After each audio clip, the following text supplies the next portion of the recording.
Prime minister of England, secretary of state India Pethick Lawrence, तमाम governors, director IB की चिट्ठियां हमने यहां डाली हैं। जो पढ़ना चाहता है पढ़ ले और फिर फैसला करे कि हमें आजादी किसने दिलाई। 70 साल तुमने झूठ बोल लिया है, लेकिन तुम्हारा पर्दाफाश हो चुका है। सत्य में एक बहुत इनकन्वीनियंट आदत है, वो निकलता है 70 साल बाद, 100 साल बाद आप उसे दबा नहीं सकते। देखिए, सैनिक को लाल किले में बुलाया, मंच पे बिठाया और राष्ट्र ध्वज को फहराया। इससे जो नेताजी की जो ख्वाहिश थी कि हम दिल्ली दिल्ली जाएंगे, लाल किले पे अपना तिरंगा झंडा फहराएंगे, वो आज पूरी हो चुकी है, वो आज पूर्ण हुई है। 75 साल बाद नेताजी वहां पहुंच गए हैं। देवी और सज्जनों में ज्यादा समय नहीं लूंगा, मैं सिर्फ कहना चाहता हूं कि हमें कहा जाता है दे दी हमें आजादी, बिना खड़ग बिना ढाल, साबरमती के संत तूने कर दिया कमाल। माफ कीजिए, इससे बड़ा झूठ मैंने नहीं सुना, इससे बड़ा झूठ हमने नहीं सुना। 60,000 की आजाद हिंद फौज थी, जिसमें से 26,000 शहीद हो गए। अभी भी बैठे हैं 110 साल के हमारे बूढ़े सिपाही, और देखिए उनके बच्चे पहलवान जो उनके साथ बैठे हैं। क्या बोलेंगे आप उनके मां बाप को जो हमारे उनके साथी शहीद हुए? उनका खून बेकार में बहा, उनका खून बहा तो आप आजाद हैं। आज नागालैंड से लोग आए हैं, इतनी दूर से, मणिपुर से लोग आए हैं, क्योंकि उन्होंने नेताजी को देखा है। नेताजी के ऊपर न्योछावर है। नागालैंड के लोग हमारे साथ हैं।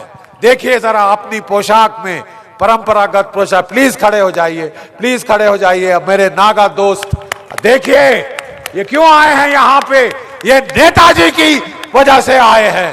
थैंक यू हमारे भाइयों बहनों नागालैंड के, क्योंकि नेताजी वहां पे रुआजो गांव में उन्होंने अपना हेडक्वार्टर बनाया था, और जो वैखो साहब के जो पिताश्री थे, फादर थे, वो उनके दुभाषी नियुक्त हुए थे, एडमिनिस्ट्रेटर नियुक्त हुए थे। उन्होंने आजाद हिंद फौज को इतना भरपूर सहायता दी थी लड़ने के लिए अंग्रेजों के खिलाफ। हमारी आजादी की लड़ाई हमारे नागा भाइयों ने शुरू करी थी। हमारी आजादी की लड़ाई हमारे नागा भाई और बहनों ने शुरू की थी। हमें बोला जाता है हमें अहिंसा से आजादी मिली, हमने रिसर्च करी है और हम चैलेंज करते हैं, ओपन चैलेंज। सारे ये जो लेफ्टिस्ट हिस्टोरियन, कोर्ट हिस्टोरियंस को आपने हमसे डिबेट करनी है, आपने सच जानना है। एक एक अंग्रेजों की चिट्ठी हम यहां ले आए हैं, एक एक चिट्ठी अंग्रेजों की जो साबित करती है।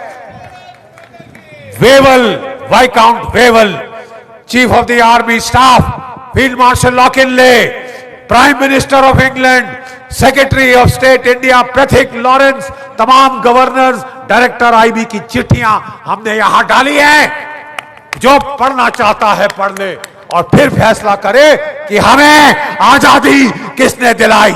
70 साल तुमने झूठ बोल लिया है, लेकिन तुम्हारा पर्दाफाश हो चुका है। सत्य में एक बहुत इनकन्वीनियंट आदत है, वो निकलता है 70 साल बाद, 100 साल बाद आप उसे दबा नहीं सकते। देवी और सज्जनों, आज हम नेताजी के सिपाहियों को राजपथ पे लाए हैं, राजपथ पे। और अगला साल हमारा निवेदन है इस सरकार को कि नेताजी का स्टैचू राजपथ पे लगाइए, जहां जॉर्ज 5 के पुतला था, और वो स्थान रिक्त है, वो स्थान खाली है, वो स्थान नेताजी का है, वो स्थान नेताजी को दीजिए। You will have to give it to Netaji, it belongs to Netaji.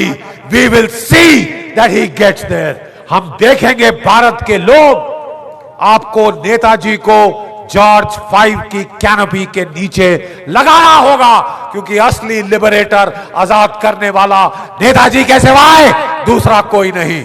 मेरे साथ एक बार जरा खड़े हो जाइए, आखिरी है। और जरा देखें आप में अभी भी कितना जोश बाकी है। खाना मैंने भी नहीं खाया, लेकिन देखते हैं फौजी कितना गरज सकता है भूखे पेट से। मेरे साथ बोलेंगे जय हिंद, जय हिंद। इस्लामाबाद और बीजिंग तक की आवाज जानी है। एक बार फिर जय हिंद, जय हिंद। बहुत बहुत आभार, बहुत बहुत धन्यवाद। धन्य है आपका नेताजी के भक्त जो आज यहां आए। Thank you.